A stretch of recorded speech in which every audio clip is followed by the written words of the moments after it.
Welcome to DC Fan Gives Hope. I'd like to thank all those people that support the page, Facebook page, and we had a winner in our first ever competition. We're hoping to post pictures of the prize he was given. I've seen it. He not only got a jacket, but he got some other extra goodies along, and hopefully we'll be doing more competitions on the Facebook page as a way to say thank you. And remember, if you put in DC Hope on hailthevillains.com, you get a 15% discount. So anyway, that aside, and hello to the new viewers on YouTube. And as I say, this is really a DC page. If you like Marvel, you might not kind of care for that, but I'm not trying to pass myself off as any other. I may come across as biased against it and stuff, against Marvel or something like that. But it's at least I am being truthful, not trying to hide what I am, right?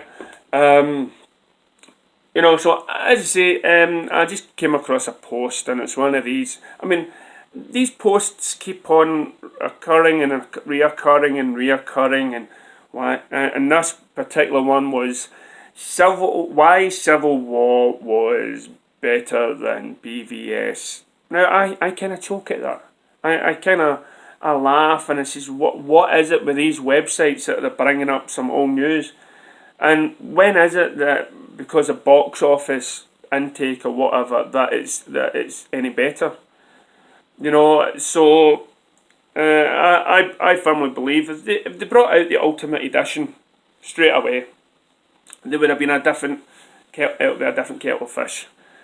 But after seeing BVS, whatever, I just felt that it was too polar. Two different ends of the earth, night and day. Season. I didn't even think about it. It's the total opposites of each other fighting for what they believe, and it's quite clearly marked that they've been brainwashed into thinking that they must kill and destroy the other. And it was a deep psychological story in that. And then we have Civil War that is...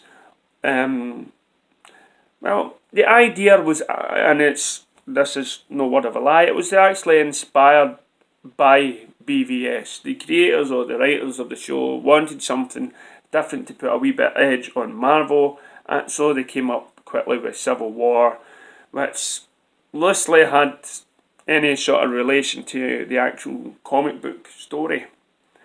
So they gathered not just a fight between two, but they gathered more and more characters in it, and it wasn't much of a psychological sort of ideals. It was just a petty argument, as far as I am concerned, anyway. So it all depended on what you wanted in a film, and Marvel had already struck some sort of an accord with with kids to watch it, and of course it was going to take a lot of money. And then yes, you could argue, well, Batman and Superman is the most famous heroes of the world, but again, it wasn't directed towards the wider audience. And that's what interested Ben Affleck to step into the role, to become this sort of darker image, who himself was a fan of Batman and of the story, and signed his name because of the statue of The Dark Knight Returns that he saw with Batman fighting Superman. So but what we see now, no, I'm actually going to leave it there. I'm going to save that. No, I'm not. I'm going to talk, but I'm going to go past my 5 minutes. So I've been arguing as well on The Last Jedi. And as you know, with my many videos, I am disappointed and angry. I am disheartened. Being a long fan member of the franchise for over 30 years, and collecting books and statues and all that sort of stuff. And because I now know the story and what happens in it, I am glad that I never actually visualised watching it, because it would have just broke me down. And you've seen videos of me doing that before. But that isn't the point I'm getting at. Some of the points that Kathleen Turner has came out and mentioned, that they're not interested in the boy sort of fans. And this is where film companies like Disney is making the big mistakes. Everything seems to be sort of, the hippest thing to do these days is make women sort of kick ass and the change that they talk to. And I've made a video like this before. And she said she's not, in a way it sounded as though as she's not bothered about the fans, the Boyhood fans. But where I'm coming from for this is, I feel that DC, Warner Brothers, is listening and is trying to make something for the majority of DC fans and not for a small group. And that is what you can think of Star Wars, for those people that did actually like The Last Jedi.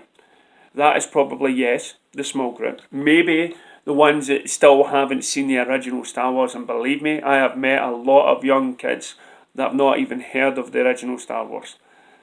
You know, but it's, and maybe that's the audience they're going for. So they're willing to sacrifice those for that group. So this is what I want you to keep in mind. Although there may be new people behind the DC, or there may be a new change in direction in DC, the back burner is, the backbone of Warner Brothers' direction is they are listening and they're trying to please everyone and not just a few. They're trying to make DC a success so they can carry it on for you. Well, this is my thoughts, this is my ideas. So this is what, and that ties in with Civil War and BVS. And now we have, as I say, the talks of Elseworlds with more Joker movies played by other people. You know, so there is going to be something out there for everyone. For people that like the dark sinister, to people that don't like the dark sinister. That's the way I see the future of DCEU. So please, join me back on Facebook, DC Fan Gives Hope, and let us know what your thoughts. And I also did a video, I might give some links to what I've mentioned before, about if you want to raise some questions. If you miss my live chats, maybe you've got a comment, check out my DC Answers video, and one of the questions I'll pick out and I'll answer that and I'll make a video of it. Thank you very much for watching.